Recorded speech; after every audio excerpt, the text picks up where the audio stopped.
You're listening to the micro version of the Savage Lovecast. www.savagelovecast.com. If you're stuck in a relationship quandary, or if you're looking for sexual harmony,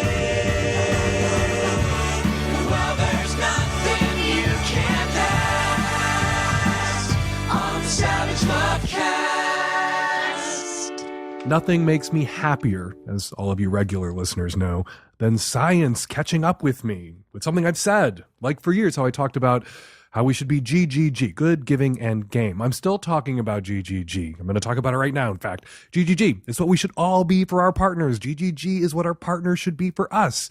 For new listeners, those G's stand for good in bed, giving pleasure at times without the expectation of an immediate payback, and game for anything within reason.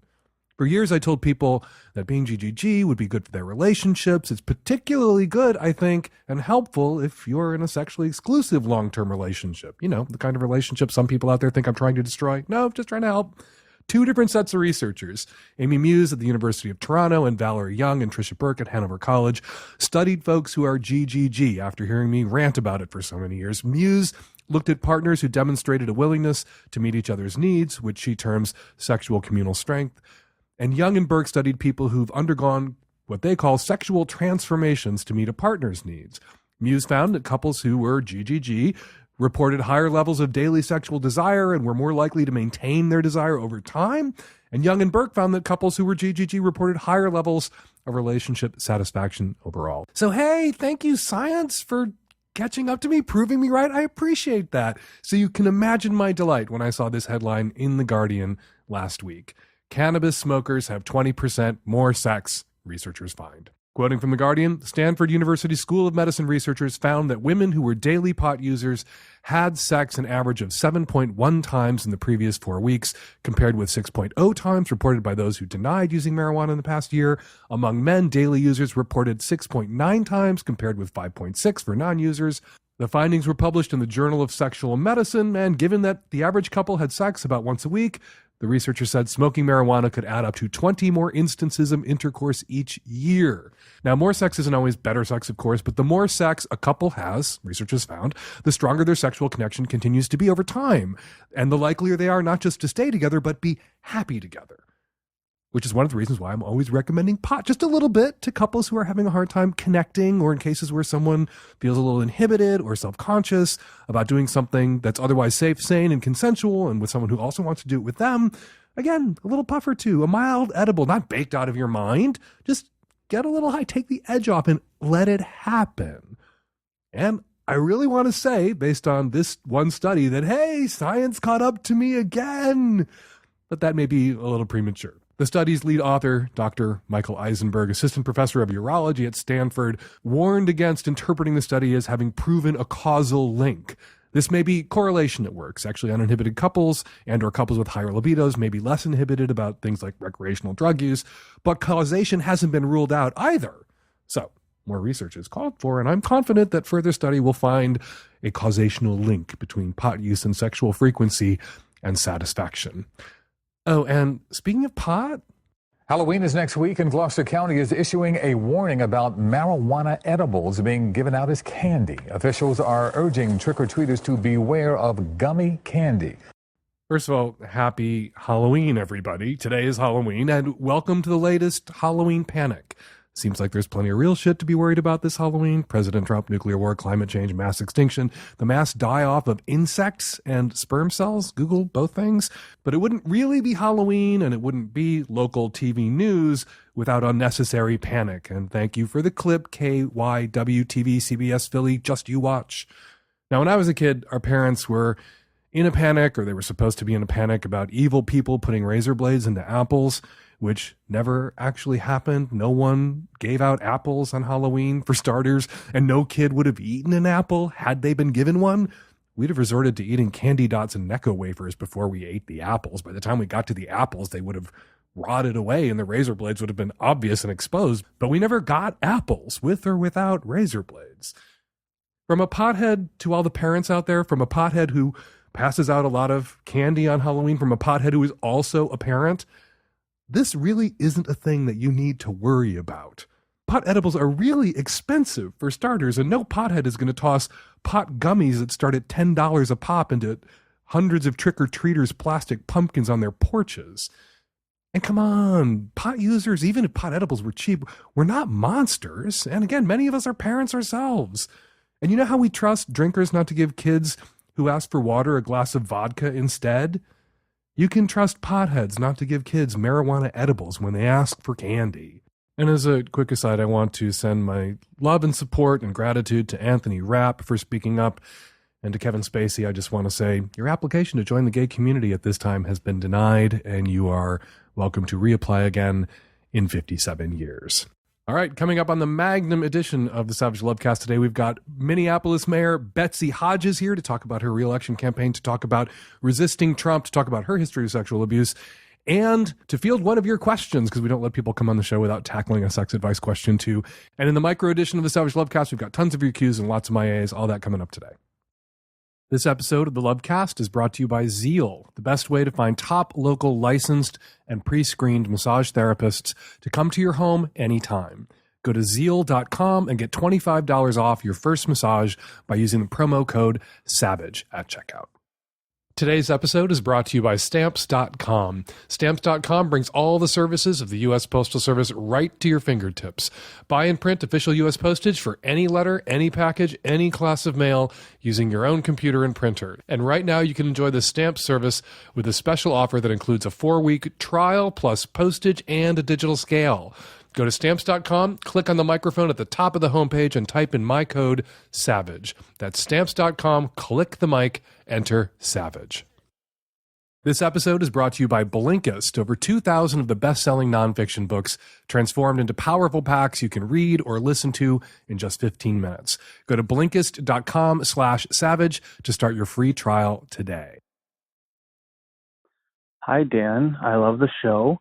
I am a mid-20s married man, and my question, I've been married for 6 years now, and my question has to do with the fact that I still very much love my partner, and in the sense that I care very much about her, want her to be happy, but I do not feel in love with her anymore. And I'm not quite sure what has led to this situation. I'm not talking about the lack of affection or the lack of infatuation in like the honeymoon stage. I know that that goes away, but the sense of that being in love with somebody. So I'm just wondering if you have anything to say to that. People fall out of love. Maybe you have fallen out of love with your partner. Maybe you still love her and you want the best for her, but you don't feel that romantic strain of love. You don't feel that romantic attachment. You don't feel that infatuation.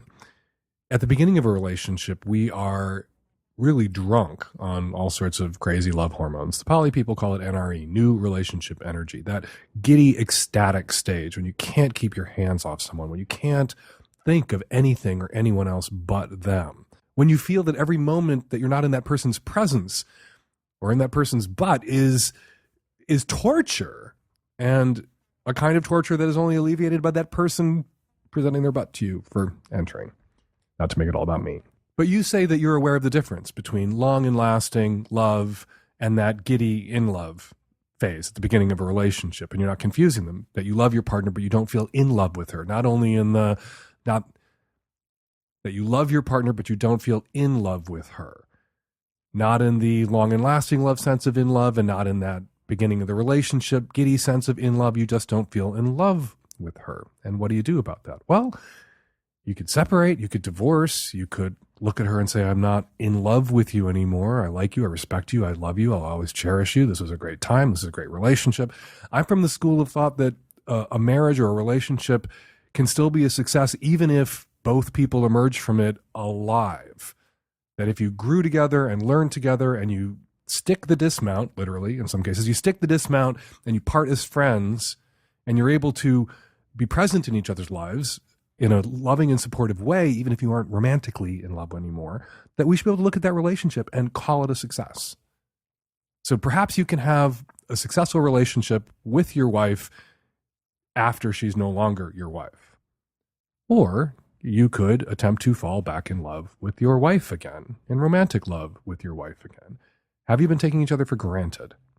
What do you guys do together? Have you made an effort to sustain your connection? Have you carved out quality time together where you feel a sense of connection? Not doing the things with her that she likes to do that you don't like to do, and vice versa. She should have her own autonomous individual activities, life, pursuits, and you should have your own. But where's the overlap? What's brought you together in the first place? And have you guys cherished and nurtured that place where you overlap, where you do come together, hopefully literally come together at times? And if you haven't, if you've neglected that and it's withered and died, you can start watering that again. You can tend to that. You can rebuild that.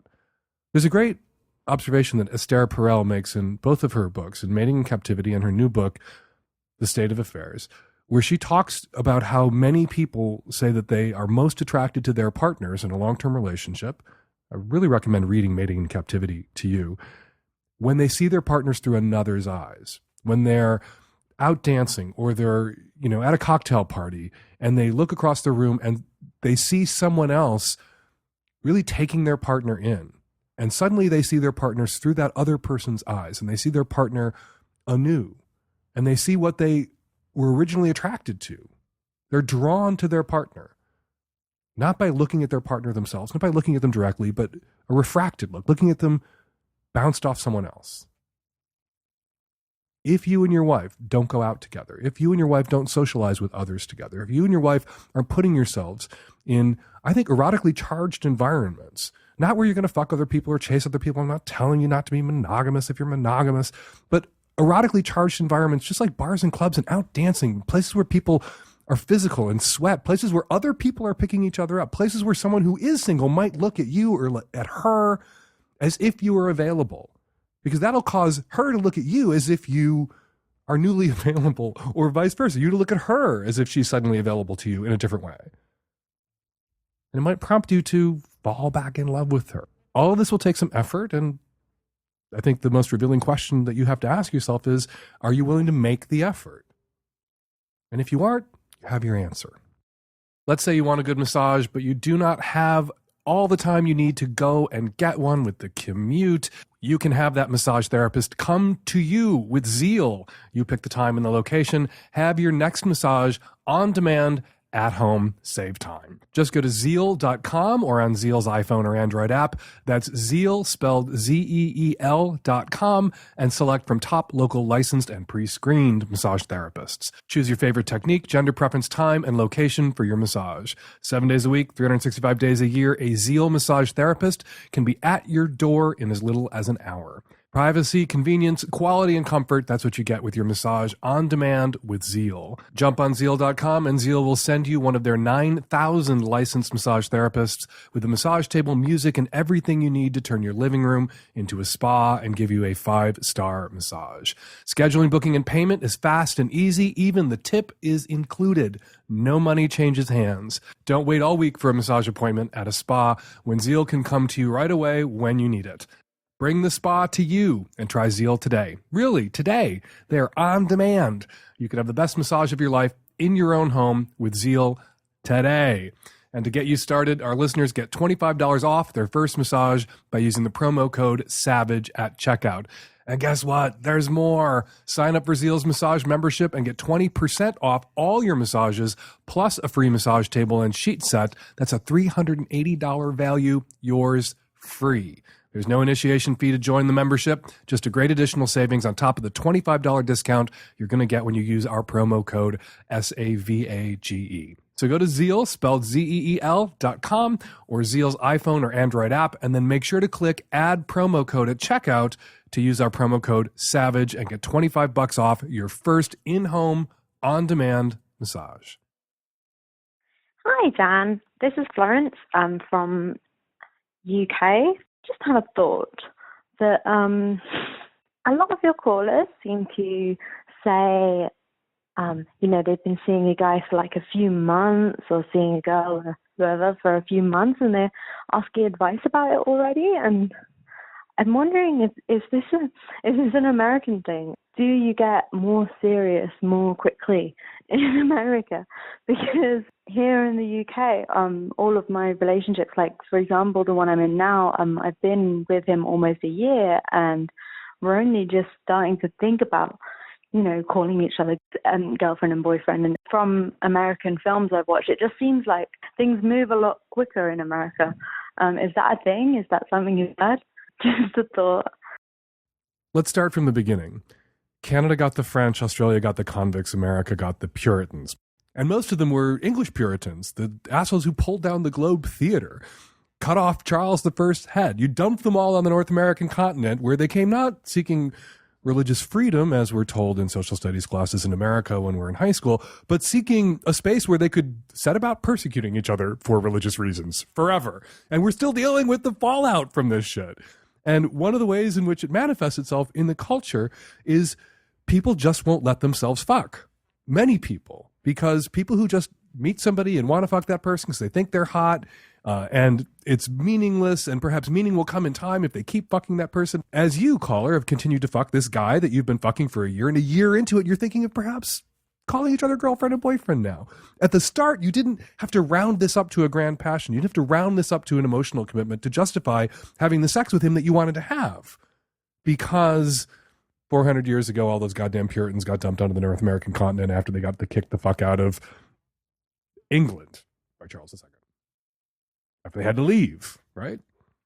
And so you do see here in the United States, I do think that this is a cultural difference. You see people who meet someone that they want to fuck, and it's purely physical, but they can't allow themselves to act on the purely physical, so they have to make it spiritual, metaphysical, and romantic. They have to round up this lust to love instead of just letting it be lust and then seeing what comes in time. If they continue to act on that attraction, maybe love will come. But you see people prematurely making commitments, prematurely rounding relationships up to grand life altering passions. You see people saying I love you 3 weeks in. You see people moving in with each other in a couple of months,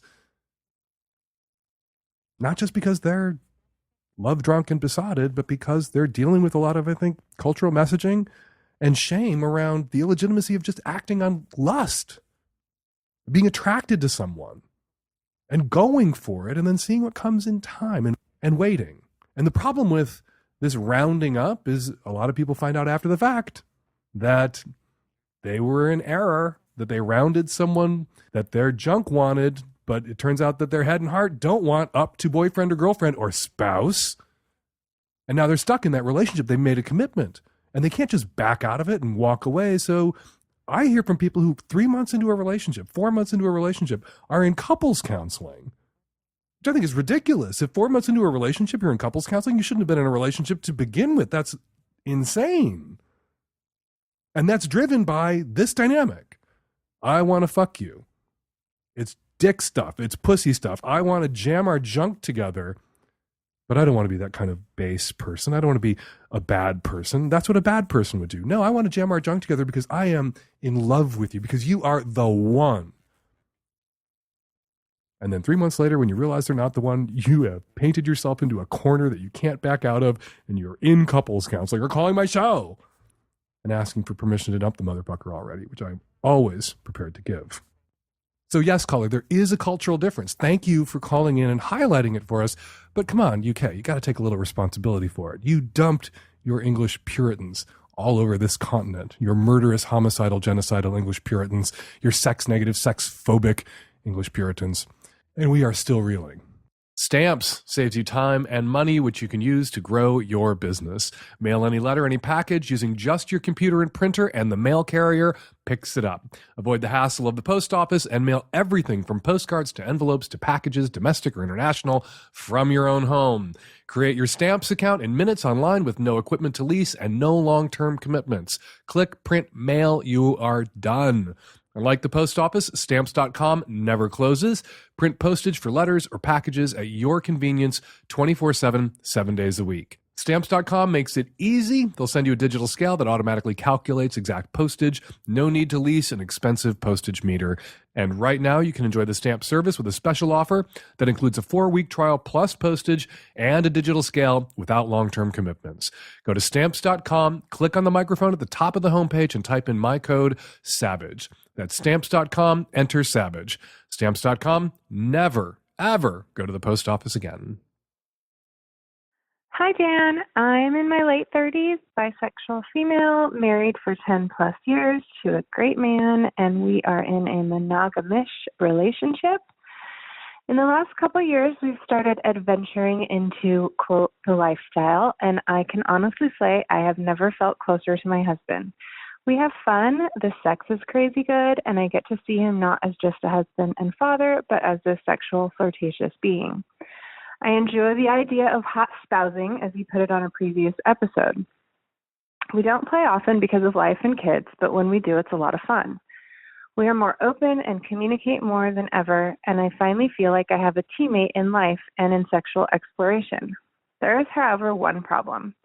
Whenever we partake in these experiences together, my husband has extreme guilt afterwards, and he goes through this period of grief in which he thinks what we did was wrong. He will go to confession and ultimately feel better, and a few months later, we will go have a wild, fun night of sex again. Now, I in no way or shape feel like what we're doing is wrong. We are together, we love each other, we are communicating, and no one's hiding anything or hurting anyone. In fact, in the past, there were times where he hid things from me or I hid things from him, and I always felt bad about this, and it was hurtful to both of us. But it seems like he feels worse about doing these fun, kinky things with me versus when he used to hide things from me, unless he was hiding feeling bad as well. I want to continue our fun times together, and so does he. However, I hate to see him beat himself up or hurt over something that we do together.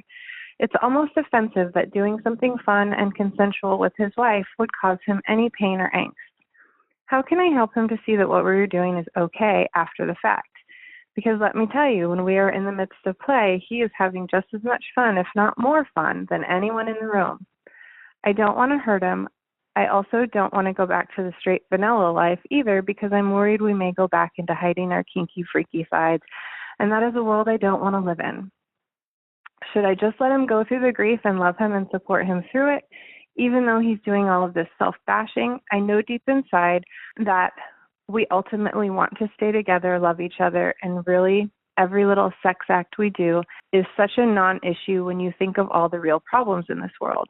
Or am I wrong? And maybe this is all wrong. And maybe the conscious attacks he's having is a genuine sign that what we're doing in the bedroom isn't right. Help, I'm confused. Before I get to your question, I want to make sure that the previous caller, the guy who was wondering about being in love with his wife versus loving his wife, I want to make sure that he heard you say, I get to see him not just as the husband and father, but as a sexual, flirtatious being. That's exactly what I was talking about. Now, you guys are having sex with other people, but you go out and you see your husband through other people's eyes when you're in those environments, and you're more attracted to him as a result. You're in this sexually charged, erotic environment, and it fuels not just your attraction to others or his attraction to others, but your attraction to him and his to you and your connection. So, yeah. This is how it works. That's exactly what I'm talking about. Previous caller, wondering about love or not in love with the wife. Put yourself in more environments like this, and who knows, maybe that will reignite those feelings of being in love with your wife when you see other men interacting with her, not to fuck her if you guys don't want to have an open relationship, but interacting with her in a way that causes you to see her through their eyes, not just through your own. Causes you, however many years into your relationship, to really see her. Like in a long-term relationship, sometimes we stop even looking at our partners. Anyway, just wanted to highlight that. Okay, what is up with your husband? This is another previous call. Like, here's the Puritanism thing, although it's the Catholic variety, not the English Protestant variety. Here's the Puritanism thing. When he was cheating on you and doing these crazy, kinky things behind your back, he was doing a bad thing badly. And he felt better about being bad when his bad thing doing was objectively bad in every aspect, more comfortable with it than he is now. You should ask him whether he used to go to confession after cheating on you and doing these kinky things behind your back. And I suspect that he didn't, Because in the doing the bad things in a bad way, he was kind of acknowledging their badness without having to go to a priest and get a priest to tell him, yeah, indeed, that was bad. He knew it was bad. Now that he's doing it in a way that's consensual and loving and constructive, making your marriage better, making your connection better, he needs an outside party to say, hey, that thing you did, that was bad. That was bad. And what should you do about it? I don't know. I think you should roll your eyes when he runs off to confession. I think you should let him have his grief. I also think you should get on s.e.x website. That's the American Association of Sexuality Educators, Counselors, and Therapists. They're at aasect.org, asect.org, and find a counselor, find a sex therapist in your area who can stand in for the priest, who can give him absolution, who can explain to him why this thing that he feels is bad and he has to go through this ritual mortification after and go talk to a fucking priest isn't a bad thing. It's a good thing. It's a loving thing. It's a constructive thing. And maybe that'll help. But if that doesn't help, I don't think you should stop doing this. Let him have his shit. Look at him and say, okay, your Catholic stuff is crazy, but it's yours. And we have a sex life that we enjoy that works for us as a couple. If it helps you and your conscience to go get absolution from a priest who God knows what that priest's been up to in his spare time, go. But don't pull me into it, because it's not about us. That's your shit. And our shit, the shit we share, is good. It's golden. And I don't want you to fuck it up with guilt or remorse. I'd rather you get over it. Hey, I got a name of the counselor from this website Savage sent me to. Hey, maybe we could go talk to that person instead or two. But so long as this doesn't have to stop, so long as our thing is our thing and your shit is your shit, I'd like to keep going as we are. I'd like to keep having these sexual adventures together with my loving husband, these sexual adventures that have brought us closer together and given us these adventures that have brought us closer together, that have been an objective and constructive good in our marriage. And you'd rather he not feel bad about it, tell him that. But allow him to feel his feelings. You can't tell someone not to feel their feels. But tell him he doesn't have to feel that way.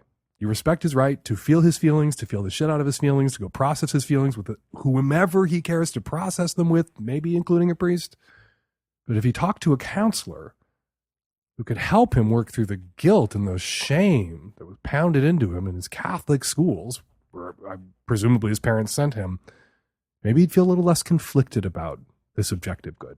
Finally, caller, it's possible that this going to the priest, that the feeling bad about it is part of your husband's enjoyment of all of this, that it's part of his kink. Some people like to feel bad about the quote unquote bad, dirty sex things they're doing because the transgression, that feeling of transgressiveness, fuels the kink. So the priest isn't this antidote to the kink. It's not absolution for the kink. So the priest may be a part of it for him and an intrinsic part of it for him, that this going to the sex club, having this crazy sex, and then going to the priest and confessing / bragging about what just happened is his kink, is part of what fuels his desire for the next time. And so it's not just about absolution. It's about the whole naughty boy thing and the being corrected thing by this authority figure who's not his wife. And you may just have to let him enjoy it. Perhaps a sex counselor that you contact through s.e.x could explain that to your husband in a way that he would get it. And then he would stop involving priests in his sex life in a non-consensual manner. But if not, and I were in your shoes, I would just say, oh, yeah, you're going to a priest? Dirty boy. Have fun, because very likely it is part of the fun for him, the feeling bad and getting absolution, part of his kink. What can you do in 15 minutes? Waste time on Facebook or online shop for something you might not need? Instead, why not get a summary of a book's main points that you've been meaning to read by listening to the key insights in just 15 minutes? Introducing the Blinkist app, over 2,000 of the best-selling nonfiction books transformed into powerful packs you can read or listen to in just 15 minutes. Learn the essential ideas from the best books covering topics like sex and relationships, biography and history, and politics. Plus, you can uncover subjects you never knew you loved. With Blinkist, you can feast your mind on the key ideas from the top best-selling nonfiction books. Books like, American Savage by me and Girls and Sex by Peggy Orenstein. Have a quick listen, then you can decide if you want to buy the book and read the whole thing the old-fashioned way. Their team of experts is constantly curating and adding new titles from best of lists, so you know you're always getting the most powerful ideas distilled so that you can hear them in just 15 minutes or less in a made-for-mobile format. Right now, Blinkist has a special offer for my listeners. Go to Blinkist.com/savage right now to start your free trial or get 3 months off your yearly plan when you join today. That's Blinkist, spelled Blinkist, Blinkist.com/savage to start your free trial or get 3 months off your yearly plan. Blinkist.com/savage. Hi, Dan. My boyfriend and I have been talking about trying bondage for the first time, and he has some concerns about how it's going to make him see me afterwards.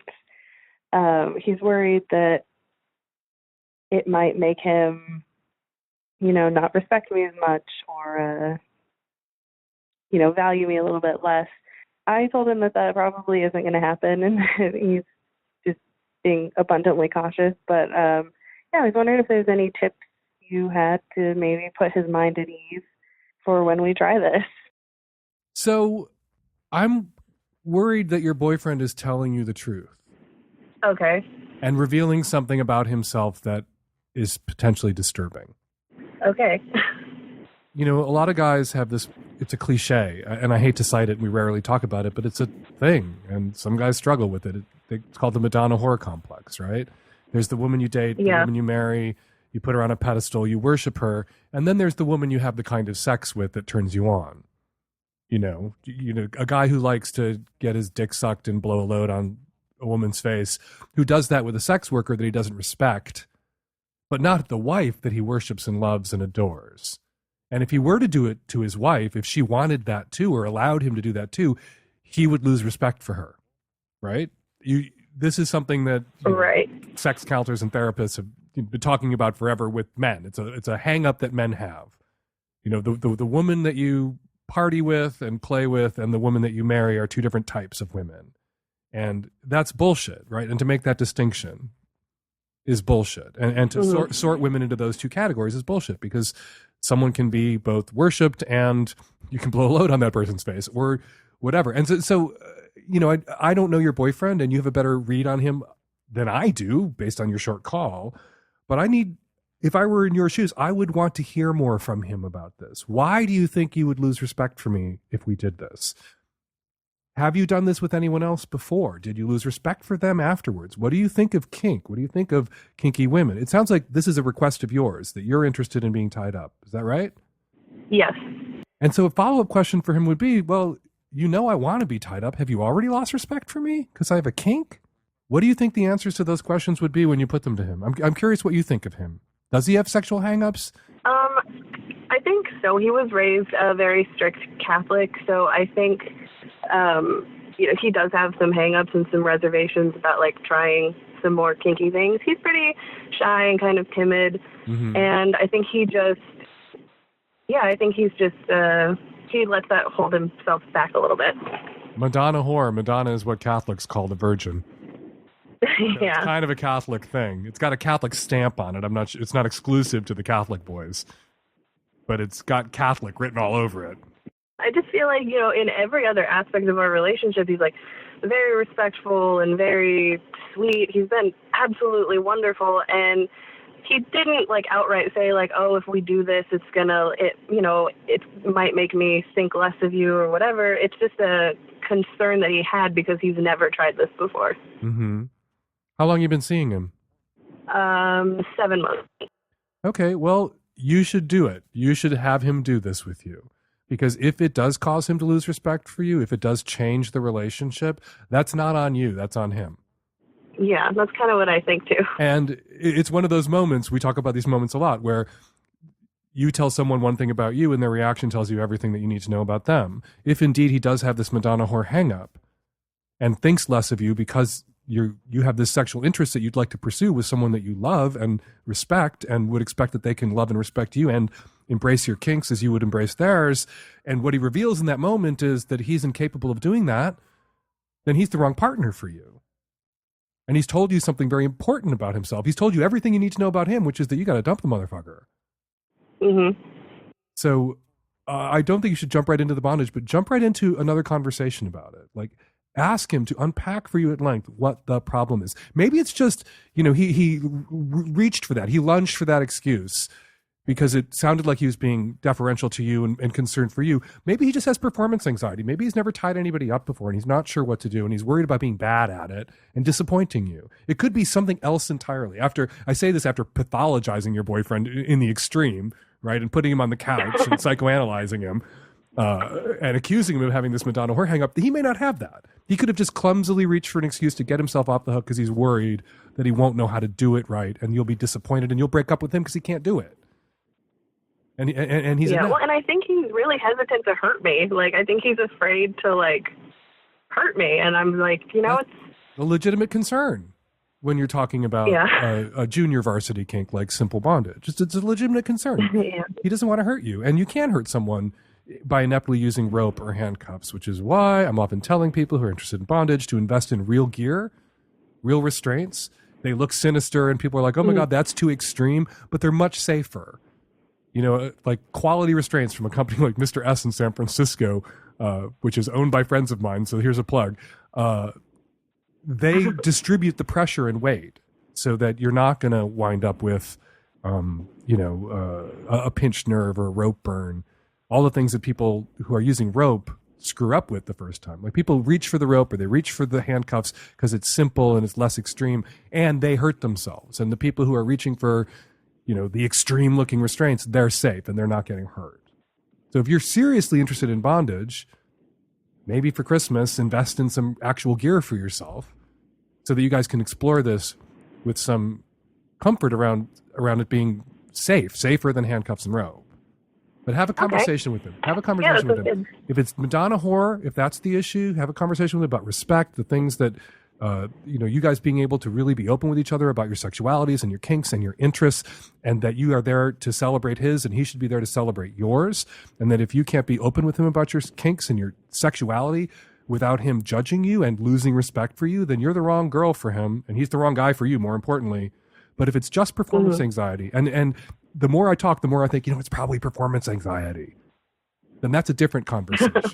Where you tell him, we're going to take baby steps. You don't have to be any good at this at first. We've never done this before together. Just like the first time you have sex with someone, it's going to be a little awkward. You're finding your way. You're figuring them out. That this, that same thing applies to the first time you do kink with someone or do kink with a long-term partner. You're finding your way. You're feeling each other out. You keep it simple. He's probably, as most people have, seen a lot of crazy bondage porn on Tumblr. Like bondage porn just pops up into regular porn feeds now. And a lot of it's so fucking elaborate looking. It's crazy. And he may be thinking, she wants me to do that? I can't do that. Yeah. But if it's just a simple matter of like your hands tied behind your back with a necktie or a scarf, anybody can do that. Kids tie each other up, play cops and robbers. Like anybody can do that. I want you to have these conversations with him, the Madonna whore, and is this just a performance anxiety problem? And I want you to call us back and let us know what the problem was. Okay, yeah, for sure. I'd be happy to call back. All right, good luck. Thank you so much for calling. Hi, I'm a 34 bisexual female, and I am head over heels in love with my boyfriend. We've only been together about 4 months, so I know it's probably crazy to say this, but I really feel like this is it for me. That I found the person I want to spend my life with. And it's not something I've ever felt before. And it's great, but also terrifying. Here's the problem. We both live in Spain, and I'm currently on a month-long business trip in the U.S. And while I'm away, his ex-girlfriend is visiting for 2 weeks, and they're going to be traveling together through Spain. And I know that this is a visit that predated us, and I actually think it's really great that he's friends with his exes. I'm friends with my exes too, and I think it's healthy. But I'm so incredibly jealous. It's a feeling that's totally new for me. I've never been a jealous person. I've never felt jealous in a relationship, and I just don't know what to do with it. I don't know if I should ignore how I feel or talk to him about it. He has told me in the past that he's had some problems with fidelity and also honesty. So when I drilled down onto that, it seemed like maybe he was being too hard on himself, and I don't know. When we first started having sex, he was in a relationship with somebody else. But when I realized that she thought it was monogamous, I said we should stop until he either told her or broke up. So he did break up with her. Since then, I've talked with him, and he said he's only cheated on people when things were really bad, and he basically wanted out, and he's never cheated on somebody he was in love with. But that's still really scary for me. And I even offered, knowing I'd be gone for a month and that it was pretty new, the possibility of monogamish, but he said that he couldn't handle the thought of me sleeping with someone else and shut it down. But then I asked him point blank if he thought that he'd maybe sleep with her, and he said something like he didn't think so, but with booze and opportunity, maybe he'd slip, which made me feel really awful. And then he sent a picture of them together the other day, and she's really, really hot. So I've told him I'm feeling a little bit jealous, but the last thing I really want to do is I don't want to get in the way of his friendships, and I want to be supportive of him being friends with his exes. He said that he gets how I feel. He said it won't happen again in the future. We'll talk things through with like potential visits before they take place, which I appreciated. But I'm still left with this really awful feeling. Also because he has this really weird policy of not wanting to talk on the phone to me when she's around because he doesn't want to make her uncomfortable, which makes me wonder if she still has feelings for him. So I've never been jealous. I've never had these issues in a relationship, but I cannot shake it. I am so incredibly jealous, and it's really distracting, and I don't know what to do. I really don't want to sabotage this relationship, and I'm trying to be really understanding and not crazy, but I'm in complete agony right now, and I just don't know what to do. I could really, really use your advice. Boy, if you're in agony right now, you are going to be fucking miserable by the time I'm done with you. You might want to turn off the show now if you are the caller. Everyone else can continue to listen. 4 months. You've been dating this guy for 4 months. You don't fucking know this guy, right? You're in the discovery phase of the relationship. You're also in the completely besotted, love is blind, overwhelmed NRE stage of the relationship where you've invested him with your hopes for who you have this hunch he could be, but might not be, right? The person you could spend the rest of your life with. That's a feeling. That's a hope. That's not a certainty. You don't know if he's actually that person yet. Your pussy wants him to be that person. Your heart wants him to be that person. Your head might want him to be that person. And he indeed might be that person, but you need to dial it back because you don't know if indeed he is that person.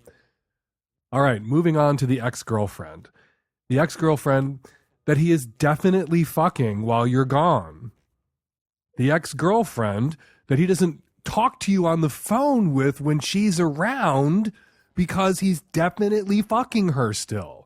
Because he might have feelings for her, or she might have feelings for him, or it might just be great sex and they're exes who sometimes fuck, and he doesn't want the new relationship he's in to screw that up for him. And he's looking forward to fucking her, and he is definitely fucking her while you're away. So you're not crazy, and everything your gut is telling you is true. What you need to ask yourself is, if the worst case scenario comes to pass, if I'm right, if Dan Savage is right, and who knows, maybe I'm wrong, maybe he's not fucking her, he's definitely fucking her, but maybe he's not fucking her, what's so awful about it? You've only been dating for 4 months. It's a little soon to round it up to lifetime commitment. It's a little soon to make an exclusive agreement with someone, particularly when you're on separate continents. It is weird and it is telling that he's definitely fucking his ex-girlfriend while you're in the United States for a month, but he doesn't want you to fuck anybody else. He's told you that he's had trouble in the past with infidelity and with honesty. He also probably wants all the pussy all for himself. He doesn't want you fucking anybody else because the minute you get back, he wants you to be fucking him. He doesn't want you to fall in love with somebody else while you're gone, while he's keeping all of his options and his ex-girlfriend's legs open. That's the worst case scenario. And I think you should sit with that. And accept that. Just accept that that's the case. This guy you've known for 4 months who's super hot that you think you could have a life with is not yet ready to make an exclusive commitment to you. Is that okay? Well, I don't think it should be okay unless it's mutual. You're not expected to be faithful to him in your absence, just as he's obviously not intending in any way to be faithful to you in yours. And if he's not the kind of guy who can be fair about that, if he's not the kind of guy who can extend to his girlfriend, if indeed he's calling you his girlfriend, the same license that he himself is seizing and enjoying in her absence, then he's got some fucking double standards. And it's not just dishonesty, it's selfishness and control issues. And you don't want to be with him. He's not the guy that your pussy, heart, and brain right now hope that he could be. And yet you are not sure that he is. And all these clues that we have in front of us, those of us who aren't in love with this guy and aren't blinded by that love can clearly see point to, yeah, probably not the soulmate, if the kind of soulmate that you need, if the person who is your soulmate is a person who is effortlessly monogamous and that you can trust hanging out with his insanely hot ex for a couple of weeks while you're gone. I think the best course of action is for you to call the relationship off in your absence. Tell him that he is single and free to do whatever he wishes to do while you're gone, and you'll pick up where you left off when you return. And you are free to do the same. And I would encourage you to do the same. If opportunity presents itself and you weren't in love with somebody else or besotted or dating somebody else, you would seize that opportunity if it should come along. And live as if you are single, because I promise you, in your absence, so is he. Hi, Dan. This is in response to the woman whose husband has been wearing women's clothes, specifically her clothes, as he explores his feminine side or his gender queerness. And I just wanted to say that she's being really incredibly supportive. And I know that's expected of spouses. But as a fellow mother of two who's also plus-sized and nursing, it is really hard to feel sexy at this time in our lives. And especially maybe being larger than you have been before. I know I am. And I can't imagine having a size small or a size medium spouse suddenly wanting to wear my clothes and maybe clothes that I can't fit into. That's just really fucking amazing that she's being as supportive as she is. And I hope she can set some boundaries that he can respect. And yeah, I just wanted to say that to her. Go you. Hey, Dan and everyone else. This is a call about episode 574 and the woman who called in with the shitty friend and the possibly cutting out 6 or 7 other friends. I've lived through this, and it really rang to me when you said something about the first friend being really manipulative. Chances are those other friends haven't said shit because people don't care. I mean, yeah, they probably talk shit because everyone talks shit, but it's not like that. Like, I've had multiple weird manipulative people in my life be like, all your friends are worried, or all your friends think you fuck too many guys. And, ultimately it's just that one person. And all they're trying to do is make you feel shitty and get the power over you. Don't listen to them. Dump that friend and then hang out with the other people and see what happens. But that person, if you had a shitty feeling about them before and you were squicked out by how they treated you, they're shitty. Get them out of your life. Hi, Dan. I'm calling in regards to episode 574 with the girl whose boyfriend has been posting pictures of her against her consent. And basically for any woman, I take pictures of myself all the time. It's kind of like my thing. In lingerie, nudes, whatever. The deal is I never show my face from the neck down. Nobody can say it was you. Guys don't care if your face is in it or not. Trust me. So neck down only. And we're going to leave it there. 206-302-2064 is the number here at the Savage Lovecast. If you'd like to record a question or a comment for a future show, give us a buzz, 206-302-2064. The 13th annual Hump Film Fest kicked off in Seattle this weekend. It is coming to Portland next weekend and touring the country next year. Go to humpfilmfest.com if you're in Seattle or Portland and you want tickets to the 13th annual kickoff of Hump. And go to humpfilmfest.com to get tickets for Hump as it's coming to your city soon. Follow me on Twitter at FakeDanSavage. Follow Mayor Betsy Hodges on Twitter at Mayor Hodges. The Savage Lovecast is produced every week by Nancy Hartunian and me and the tech-savvy at-risk youth. And Nancy, we'll all be back at you next week with another installment of Savage Lovecast.